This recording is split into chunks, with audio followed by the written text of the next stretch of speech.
প্রতিদিন গভীর রাত হলেই এই এলাকায় জ্বলে ওঠে গাছে গাছে আগুন, বিভিন্ন ধরনের ভৌতিক রহস্যময় শব্দ। নাটোরের বড়াইগ্রাম উপজেলার জোনাইল ইউনিয়নের চৌমোহন গ্রাম। এই একটি গ্রামেই ৩৭ জন কথিত জিনের বাচ্চা রয়েছে, যারা নিজেদেরকে পরিচয় দেন কখনো জিনের বাচ্চা, কখনো তান্ত্রিক, কখনো কবিরাজ, কখনো সন্ন্যাসী। প্রতিদিন গভীর রাত হলেই এই এলাকায় জ্বলে ওঠে গাছে গাছে আগুন এবং বিভিন্ন ধরনের ভৌতিক রহস্যময় শব্দ। কেন এই শব্দ, কেন এই গাছে গাছে আগুন, আর রহস্যমূলক যে এই এলাকার যে ৩৭ জন কবিরাজ রয়েছে তাদের আচরণ, তাদের কর্মকাণ্ড, আমরা সেটাই আজকে দেখানোর চেষ্টা করব চ্যানেল ওয়ানের পর্দায়। চ্যানেল ওয়ান এই এলাকায় বেশ কিছুদিন যাবৎ অনুসন্ধান করে পেয়েছে এই কথিত ৩৭ জন জিনের বাচ্চার এই কর্মকাণ্ড, যারা হাতিয়ে নিচ্ছে প্রবাসীদের লক্ষ লক্ষ কোটি কোটি টাকা। আমরা যাচ্ছি আজকে চৌমোহন এলাকার এই বিভিন্ন যে বাঁশবাগান রয়েছে, বিভিন্ন ধরনের মাঠ রয়েছে, সে সকল ফসলের মাঠ, ফাঁকা মাঠ, বাগান, এ সকল জায়গায় এই যে রহস্যময়ী এবং কথিত যে জিনের বাচ্চারা তারা যে কর্মকাণ্ডগুলো করছে সেগুলি আপনাদেরকে দেখানোর চেষ্টা করব। বাগানে প্রবেশ করতেই দেখা মিলল লাল পোশাক পরিহিত এক ব্যক্তিকে। মূলত তিনিও একজন কথিত জিনের বাচ্চা। তারপর মোটরসাইকেল যোগে আমরা যাই আরও একটি বাগানের উদ্দেশ্যে। কাফনের কাপড় অর্থাৎ সাদা পোশাক পরিহিত যে ব্যক্তিটিকে দেখা যাচ্ছে তিনিও কথিত জিনের বাচ্চা। এই এলাকায় অচিন কিংবা অপরিচিত কেউ হঠাৎ ঢুকে পড়লে এ সকল কথিত জিনের বাচ্চাদের আচরণ দেখলেই তারা কিন্তু ভয় পেয়ে যাবেন।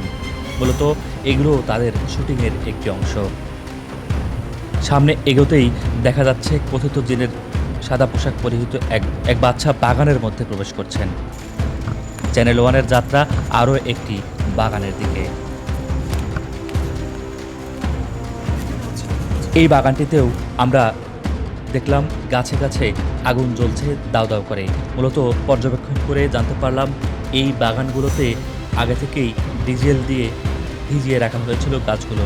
পরবর্তীতে এই গাছে আগুন জ্বালিয়ে দেওয়া হয়েছে, যেটি দাউ দাউ করে জ্বলছে এবং কথিত জিনের বাচ্চারা এই শুটিং করছে এবং বোঝাচ্ছেন যে গাছে অলৌকিকভাবে আগুন জ্বলছে।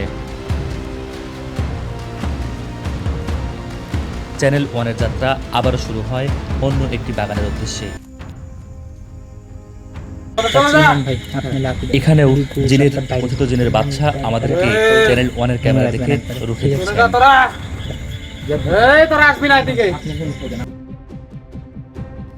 তাকে ছেড়ে সামনে এগোতেই আবারও দেখা মিলছে বিভিন্ন বাগান। রাত এখন আনুমানিক 12:30।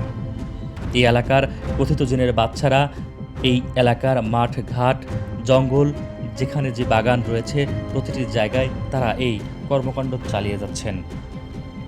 এ সকল কিছু দেখার মতো কেউ নেই। এই কথিত জিনের বাচ্চাদের কাছে এই এলাকার সাধারণ মানুষ এখন জিম্মি। আমরা যাই আরও একটি বাগানের উদ্দেশ্যে।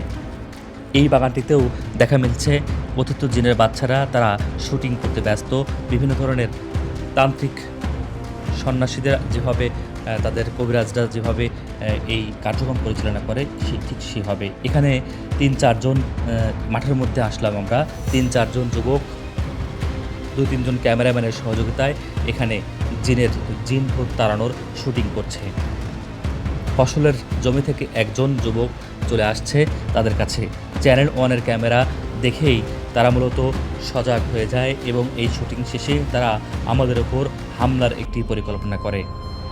তাদের যে ইউনিটি রয়েছে সে সকল ইউনিটির যে সদস্যরা আছেন তারা চারিদিক থেকে আমাদের ঘিরে ফেলে। স্থানীয়দের সচেতন মহলের সহযোগিতায় আমরা সেখান থেকে উদ্ধার হই। প্রতারণার শিকার প্রবাসীরা আমাদেরকে জানিয়েছেন যে তাদের কাছে প্রথমে 2100-2200 টাকা করে ফি নেওয়া হয়, তারপরে পরী তাদেরকে তুলে নিয়ে যাবে কিংবা জিন তাদেরকে উঠিয়ে নিয়ে যাবে এমন কথা বলে তাদের কাছ থেকে লক্ষ লক্ষ টাকা বিভিন্ন অনলাইন পেমেন্টের মাধ্যমে এই টাকাগুলো নেওয়া হয়।